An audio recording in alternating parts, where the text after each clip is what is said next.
The question is given the following open economy macroeconomics model assumed to approximate the working of an economy where Y is income, C is consumption, I is investment, X is net export, E is exchange rate, R is interest rate, F net inflow of capital, G0 and M0 are respectively exogenous government spending and money supply.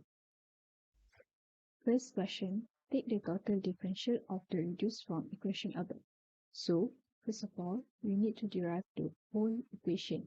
So it will become dy minus c gamma times dy minus ir times dr minus x subscript e times dE equals to dz0.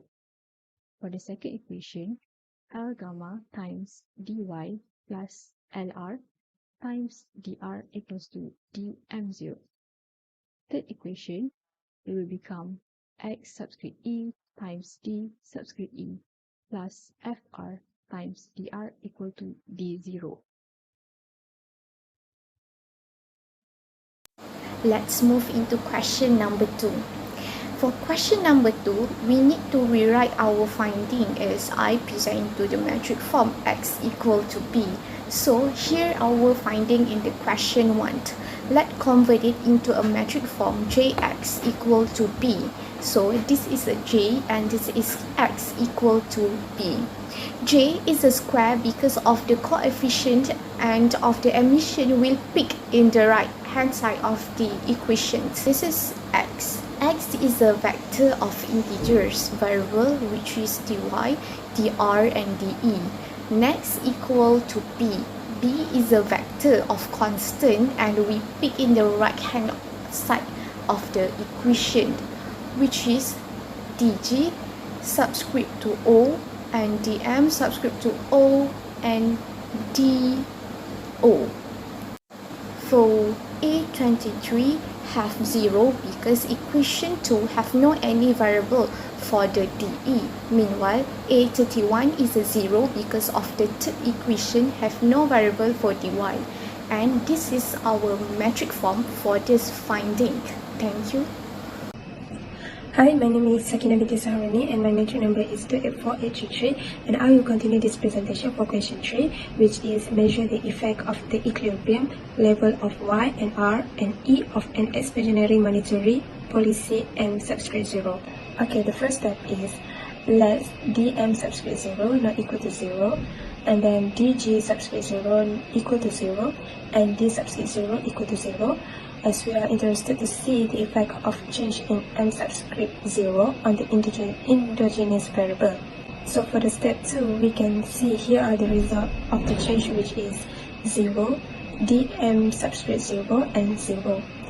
For this step, we allow us to adopt a proper notation to signify the application of the partial differential concept as follows, which it is shown in step 3, where 1 minus c subscript y, l subscript y, 0, minus I subscript r, l subscript r, f subscript r, x minus x subscript e, 0, x subscript e, and then times the partial derivative of y with respect to m subscript 0, then the partial derivative of r with respect to m subscript 0, and the partial derivative of e with respect to m subscript 0, and the result is equal to 0 by delta m subscript 0, delta m subscript 0 by delta m subscript 0, and 0 by delta m subscript 0.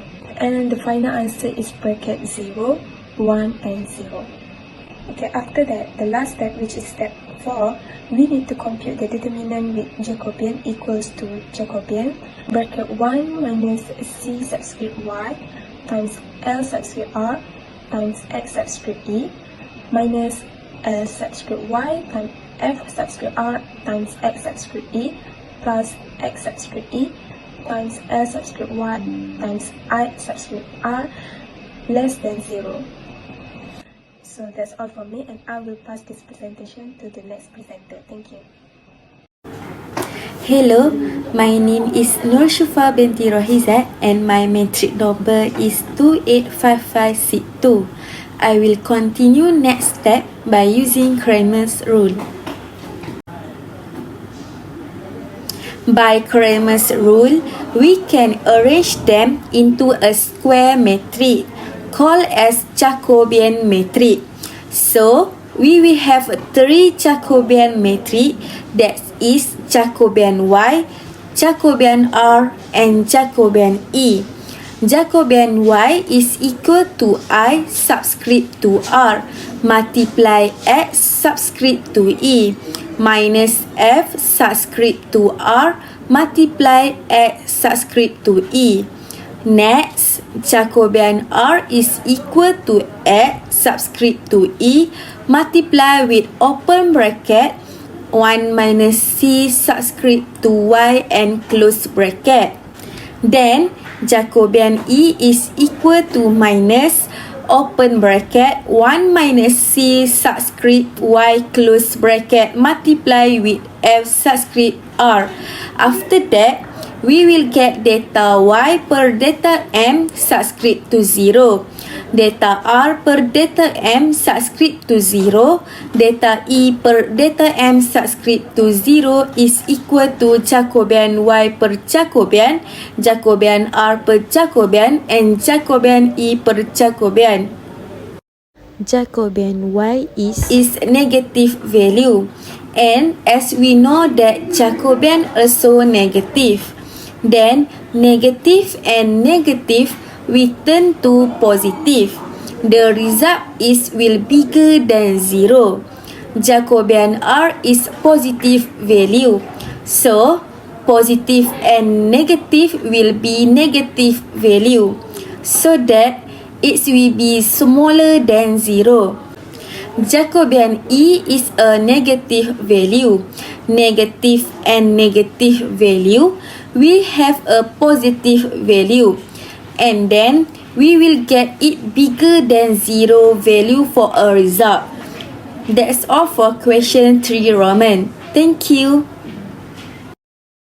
A very good day to Dr. Tanbiwa. My name is Muhammad Shafiq bin Shafiee and my matrix number is 286751. We'll continue the last question that we have discussed. And based on our findings in question Roman 3, we can say that an expansionary monetary policy results of increasing in income, which is Y, and force the interest rate, which is R, to be lower and causes depreciation of domestic currency, respectively by I subtract of R times X subtract of E divided by Jacobian, then X subtract of E times I minus C subtract of Y divided by Jacobian, and last equation is F subtract of R times negative open bracket 1 minus C subtract of Y divided by Jacobian. And in conclusion, the equilibrium levels of Y, R, and E of an expansionary monetary policy will affect to M0 increase in income, which is Y, and lowering the interest rate, thus depreciation in domestic currency. That's all from us. Thank you.